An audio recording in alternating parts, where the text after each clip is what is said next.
Bismillahirrahmanirrahim. Assalamualaikum warahmatullahi wabarakatuh.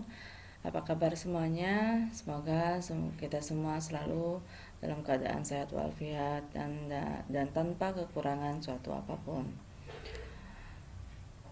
Pada video kali ini saya akan membahas mengenai materi pertemuan ke-9, yaitu manajemen kualitas proyek. Oke, kita mulai. Manajemen kualitas proyek meliputi aktivitas dan proses-proses penyelenggaraan organisasi yang menentukan kebijakan kualitas, sasaran dan tanggung jawab sehingga proyek akan mencukupi kebutuhan yang sudah dikerjakan.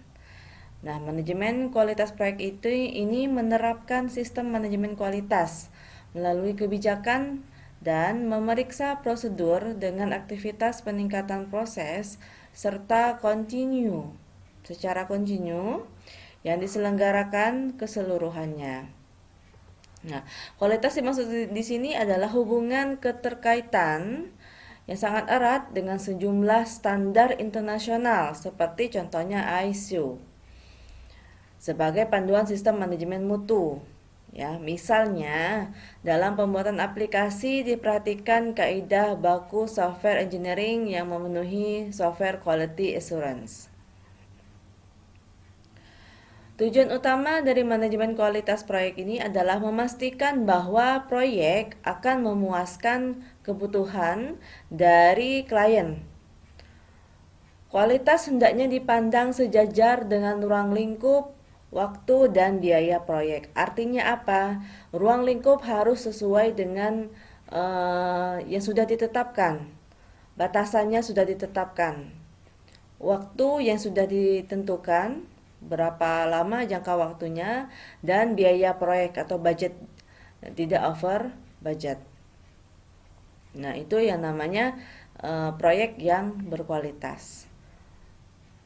Jika para stakeholder tidak puas dengan kualitas manajemen proyek atau produk yang dihasilkan, tim proyek akan melakukan penyesuaian pada ruang lingkup, waktu, dan biaya untuk memuaskan kebutuhan dan harapan stakeholder. Proses-proses pada manajemen kualitas proyek ada 3. Yang pertama yaitu rencana kualitas, yang kedua performa jaminan kualitas, dan yang ketiga performa kontrol kualitas.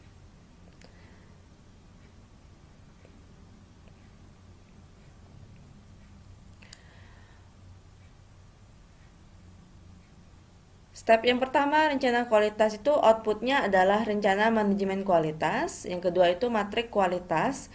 Yang ketiga daftar nama kualitas. Yang keempat rencana peningkatan proses. Dan yang kelima update dokumen proyek. Sedangkan performa jaminan kualitas outputnya adalah update proses aset organisasi.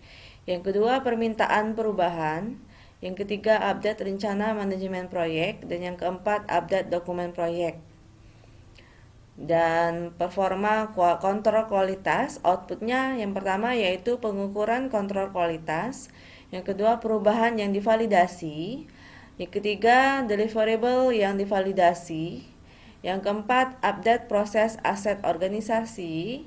Yang kelima, permintaan perubahan. Yang keenam, update rencana manajemen proyek. Dan yang ketujuh, update dokumen proyek.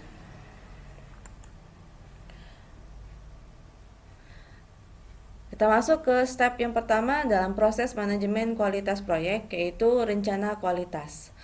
Rencana kualitas adalah proses mengidentifikasi persyaratan-persyaratan kualitas dan atau standar-standar untuk produk dan proyek, dan dokumen bagaimana proyek akan mempertunjukkan pemenuhannya.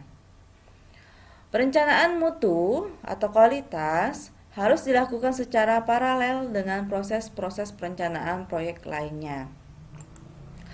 Atau bisa dikatakan dalam perencanaan kualitas proyek, mengidentifikasi standar kualitas yang relevan dengan proyek yang sedang dikerjakan dan menentukan bagaimana agar dapat memenuhi standar kualitas tersebut.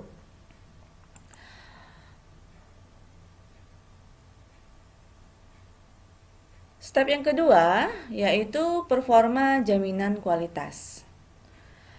Adalah proses dari auditing persyaratan-persyaratan kualitas dan diakibatkan oleh pengukuran-pengukuran kontrol kualitas untuk memastikan standar kualitas sesuai dan definisi operasional yang digunakan.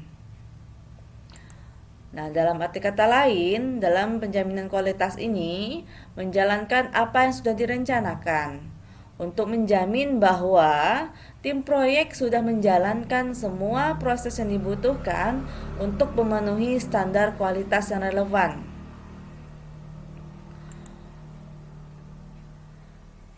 Step yang terakhir atau yang ketiga yaitu performa kontrol kualitas. Performa kontrol kualitas adalah proses hasil-hasil perekaman dan pemantauan tentang pelaksanaan aktivitas kualitas untuk menilai performa dan merekomendasikan perubahan-perubahan yang diperlukan. Dalam arti kata lain adalah memonitor hasil-hasil proyek yang spesifik untuk memeriksa apakah sudah memenuhi kualifikasi standar relevan yang sudah disepakati dan mengidentifikasi cara untuk meningkatkan kualitas secara menyeluruh.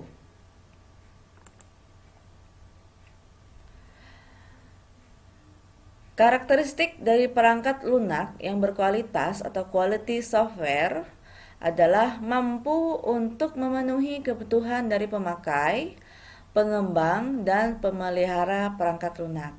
Jadi perangkat lunak itu dikatakan berkualitas atau quality software itu adalah perangkat lunak atau software tersebut bisa memenuhi kebutuhan dari pemakai, user, pengembang, dan pemelihara perangkat lunak. Perangkat lunak disebut berkualitas jika yang pertama, bisa mengerjakan apa yang diinginkan oleh pemakainya. Yang kedua, memakai sumber daya komputer secara benar dan efisien. Yang ketiga, mudah untuk dipelajari dan digunakan oleh pemakainya atau easy to learn and easy to use. Pengembang perangkat lunak bisa mendesain, menuliskan shortcode atau codingan, melakukan uji coba atau testing, dan memelihara atau maintain sistem tanpa kesulitan yang berarti. Nah, kalau sudah memenuhi 4 kriteria ini, berarti perangkat lunak itu sudah dinyatakan sebagai perangkat lunak yang berkualitas.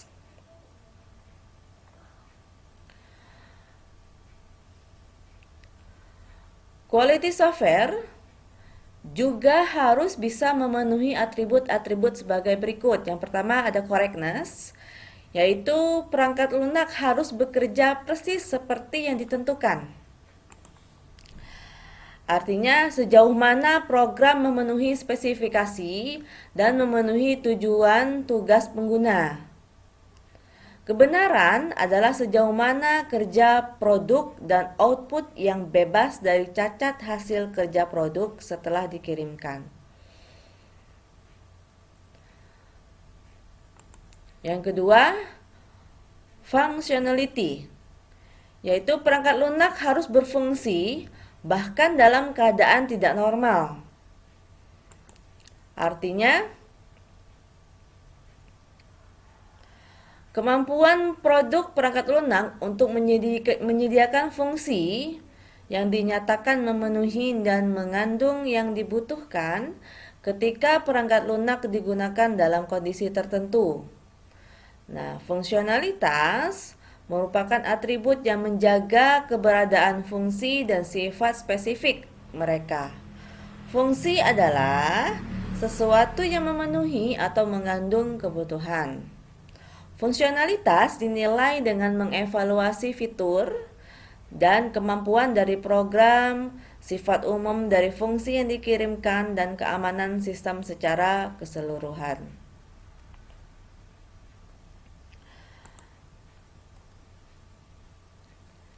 Yang ketiga, flexibility.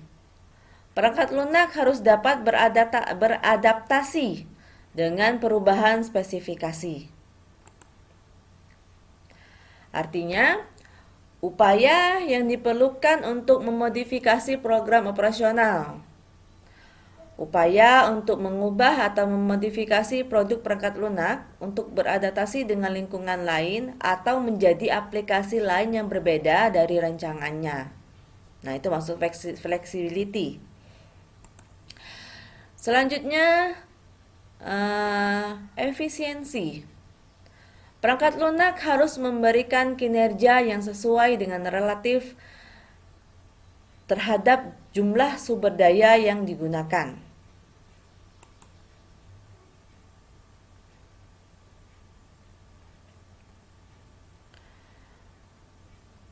Selanjutnya, maintenance-ability. Perangkat lunak mampu untuk dimodifikasi. Artinya, kemampuan produk perangkat lunak untuk dimodifikasi. Modifikasi dapat mencakup koreksi, perbaikan, atau adaptasi dari perangkat lunak untuk disesuaikan dengan lingkungan dan dalam persyaratan dan spesifikasi fungsional.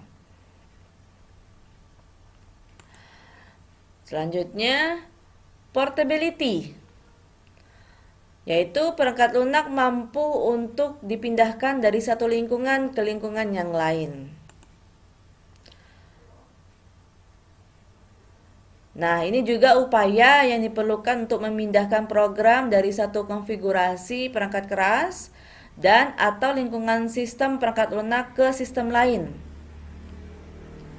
Portabilitas adalah saat di mana aplikasi atau komponen dapat dipindahkan dari satu lingkungan yang lain. Atribut selanjutnya yaitu reliability. Perangkat lunak mampu mempertahankan tingkat kinerja ketika digunakan dalam kondisi tertentu.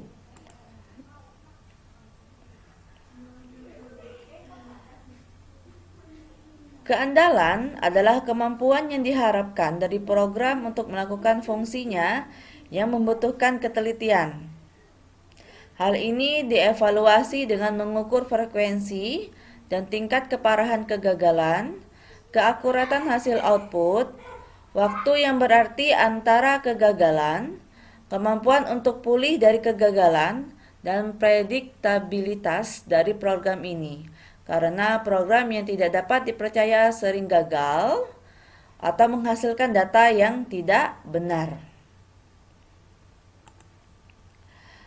Selanjutnya, reusability, yaitu perangkat lunak yang sudah ada dapat digunakan kembali. Nah, ini adalah sejauh mana sebuah program dapat digunakan dalam aplikasi lain yang berkaitan dengan kemasan dan ruang lingkup fungsi yang program lakukan. Selanjutnya, testability, yaitu perangkat lunak yang memungkinkan modifikasi untuk validasi.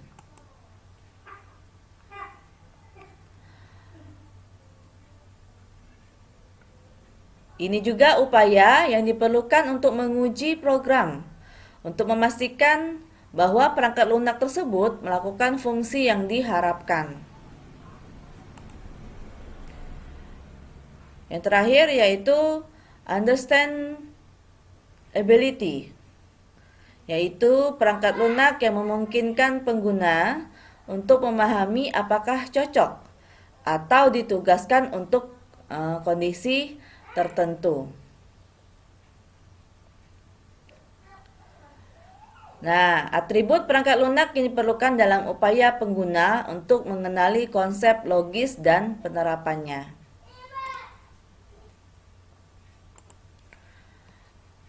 Selanjutnya, cara mengembangkan perangkat lunak yang berkualitas. Ada 4 cara, yaitu melalui teknik, prinsipal, konsep, dan tools.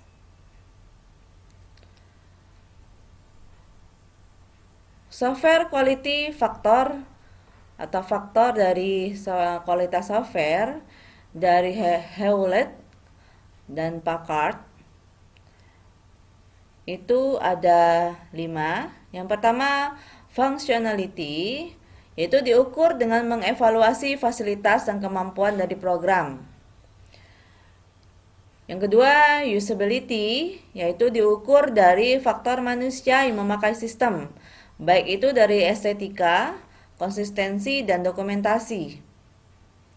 Yang ketiga, reliability, dievaluasi dengan mengukur frekuensi kegagalan atau error, akurasi output, MTBF atau mean time between failure, dan kemampuan mengatasi error. Yang keempat, performance, diukur dari kecepatan proses, respon, dan pemakaian sumber daya dan efisiensi. Dan yang terakhir yaitu supportability, gabungan dari extensibility, adaptability, dan service ability. Ketiganya lebih dikenal dengan istilah maintainability beserta testability, compatibility, configurability, kemudahan instalasi, dan identifikasi problem. Sedangkan software quality factors atau faktor kualitas software menurut Pressman itu ada 3, yaitu product operation, dilihat dari correctness, reliability, usability, integrity, dan efisiensi.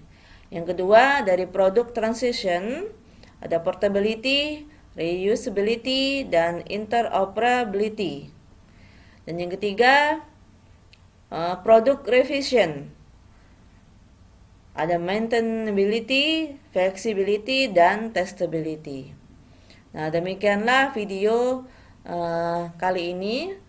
Lebih dan kurangnya saya mohon maaf. Saya akhiri. Wassalamualaikum warahmatullahi wabarakatuh.